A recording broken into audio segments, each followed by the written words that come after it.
रूस ने यूक्रेन पर भीषण हमले शुरू कर दिए हैं। नए रूसी हमलों की शुरुआत ही इतनी घातक और खौफनाक है कि जेलेंस्की 24 घंटे के अंदर ही नाटो और अमेरिका से सीधी मदद की गुहार लगाने लगे हैं। इधर रूसी मीडिया का दावा है इस बार यूक्रेन पर रूस के तब तक सीरियल अटैक होते रहेंगे जब तक कि जेलेंस्की का यूक्रेन सरेंडर को तैयार नहीं हो जाता।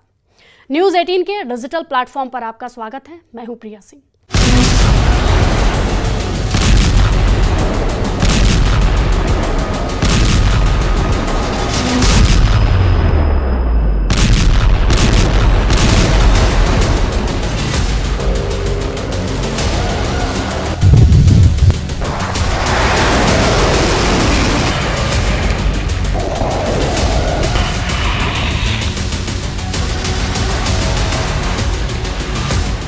लगभग 40 महीने से रूस यूक्रेन जंग चल रही है और अब जंग ऐसे मुहाने पर पहुंच चुकी है जहां या तो अब रूस तबाह होगा या फिर यूक्रेन भस्म होगा।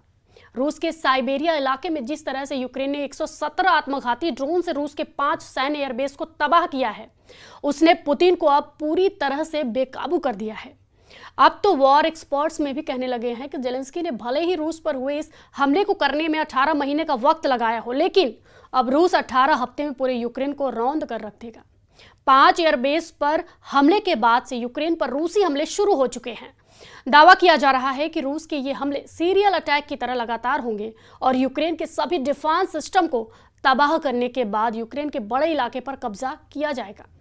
हालात ये है कि तुर्की के इस्तांबुल में हुए मीटिंग के बाद रूस ने यूक्रेन को 2 टूक संदेश दे दिया है, मैसेज दे दिया है कि अब रूस के सामने जेलेंस्की के यूक्रेन को सरेंडर हर हाल में करना होगा। इधर नाटो यूरोप भले ही यूक्रेन को जंग में मजबूत करने के लिए एड़ी चोटी का जोर लगा रहे हों, लेकिन अमेरिका की तरफ से ऐसा लगने लगा है कि वो अब पुतिन के रूस से विनाश की हद तक पंगा नहीं लेना चाहता है।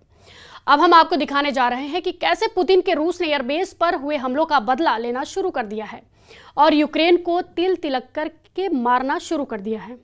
पिछले 24 घंटे से पूरे यूक्रेन में जबरदस्त रूसी हमले हो रहे हैं। तबाह इमारतें, जलते ईंधन डिपो और तबाह होते यूक्रेनी हथियारों की तस्वीरें साबित कर रही हैं कि पुतिन की रूसी सेना ने भयानक तरीके से बदला लेना शुरू कर दिया है। ऐसा लग रहा है कि यह रूस अब यूक्रेन से सीज फायर पर कोई बातचीत नहीं करेगा।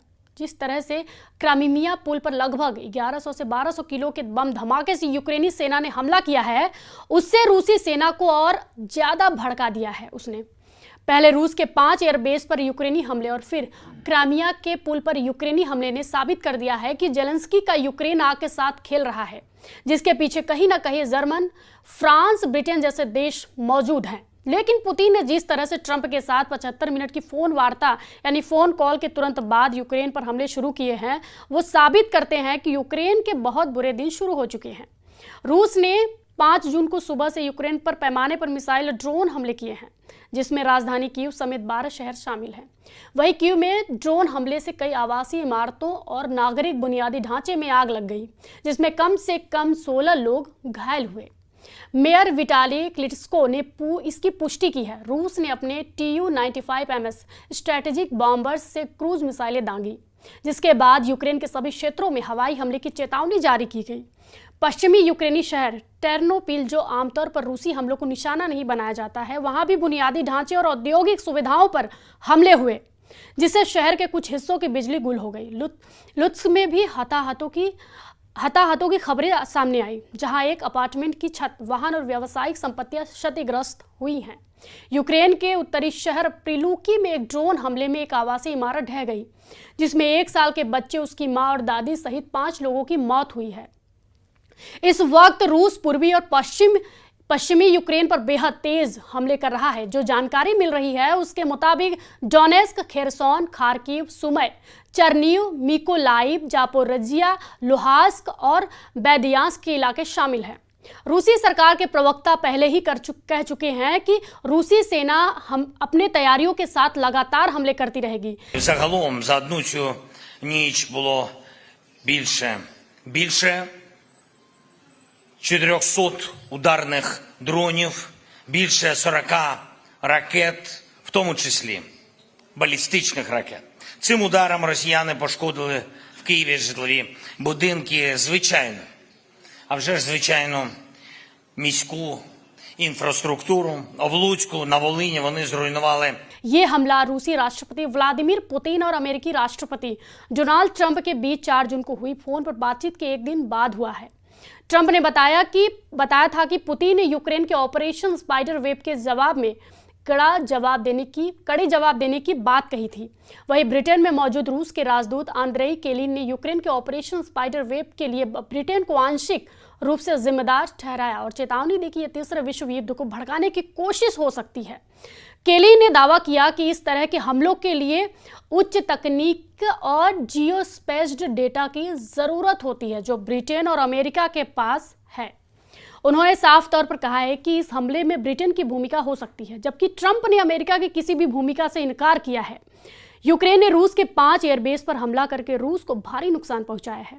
यूक्रेन ने दावा किया है कि उसने ड्रोन्स की मदद से रूस के F-15, Tu-95, Tu-22M3 और Tu-116 विमानों को निशाना बनाया है। इस हमले के बाद व्लादिमीर पुतिन और आग बबूला हो चुके हैं। रूस यूक्रेन युद्ध में जहां एक तरफ ड्रोन और टैंक सुर्खियों में रहे, वहीं अब तक एक और हथियार चर्चा में है। Zircon hypersonic anti ship missile. यह कोई आम मिसाइल नहीं बल्कि एक ऐसा हथियार है जिसे रूस अपना गेम चेंजर बता रहा है। खबर है कि यूक्रेन पर रूस इन मिसाइलों से जमकर हमले करेगा। जब अब रूस लगभग 1200 दिनों से चल रही जंग को और लंबा नहीं खींचना चाहता है। यूएन के मुताबिक 3.5 साल की जंग में 30 लाख यूक्रेनी अपने ही देश में दूसरे ठिकानों पर जा चुके हैं, जबकि 60 लाख से ज्यादा यूक्रेनी विदेशों में शरण लिए हुए हैं। इधर पुतिन ने अमेरिका और यूक्रेन को साफ कह दिया है कि अगर सीज फायर चाहते हो तो यूक्रेन के कम से कम 5 प्रांत रूस के हवाले कर दो। हम आपको बता दें कि रूस ने इन इलाकों पर हमले तेज कर दिए हैं जिन पर वो कब्जा करना चाहता है। अब बात ये जान लीजिए कि पुतिन सीज फायर किस शर्त पर करना चाहते हैं। रूसी सूत्रों के मुताबिक रूस ने यूक्रेन से 5 प्रांत देने को कहा है। रूस जिन 5 जगहों से यूक्रेन की आर्मी को हटाने पर तुला है वे हैं डोनेस्क, खेरसोन, खार्किव, जापोरिजिया और लुहांस्क। डोनेस्क एरिया में रशियन बोलने वालों का प्रतिशत ज्यादा है जो खुद को रूस के करीब मानते हैं। आखिरी सेंसस के मुताबिक डोनेस्क की लगभग 75% जनसंख्या रूसी बोलती है।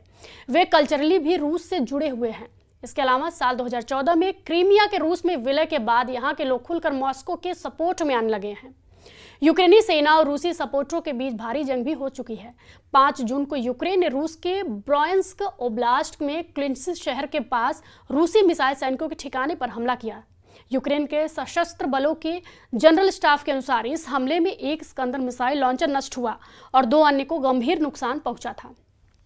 यह इकाई 26वीं मिसाइल ब्रिगेड का हिस्सा थी। कथित तौर पर हमला तब हुआ जब यह यूक्रेन पर अटैक करने वाली है। इधर रूस के पलटवार से पूरे यूक्रेन में कोहराम मचना शुरू हो गया है। रूस ने जवाबी कार्रवाई में यूक्रेन पर बैलिस्टिक मिसाइलें दागी। यूक्रेन का दावा है कि उसने कई मिसाइलों को अपने एयर डिफेंस तबाह कर दिया है। युद्ध के मैदान से कई विस्फोटक तस्वीरें सामने आई हैं जिनमें यूक्रेनी हेलीकॉप्टर रूसी ड्रोन को मार गिराते हुए दिखाई दे रहे हैं। रूस ने कब्जे वाले इलाकों में अपने SM डिफेंस सिस्टम को तैनात कर दिया है। नाटो देशों ने यूक्रेन को 20 बिलियन यूरो की आर्थिक सहायता की घोषणा की है, लेकिन सवाल उठता है कि अब नए तेवरों के साथ शुरू हुई रूसी हमलों को रोकना यूक्रेन के बस की बात है या नहीं। यूक्रेन के मुकाबले रूस 20 गुना ज्यादा ताकतवर देश है जो अब रूस से अपने वजूद की जंग लड़ने को मजबूर है। इस वीडियो पर आपकी क्या राय है हमें कमेंट बॉक्स में ज़रूर बताएं और फॉलो कीजिए न्यूज़ 18।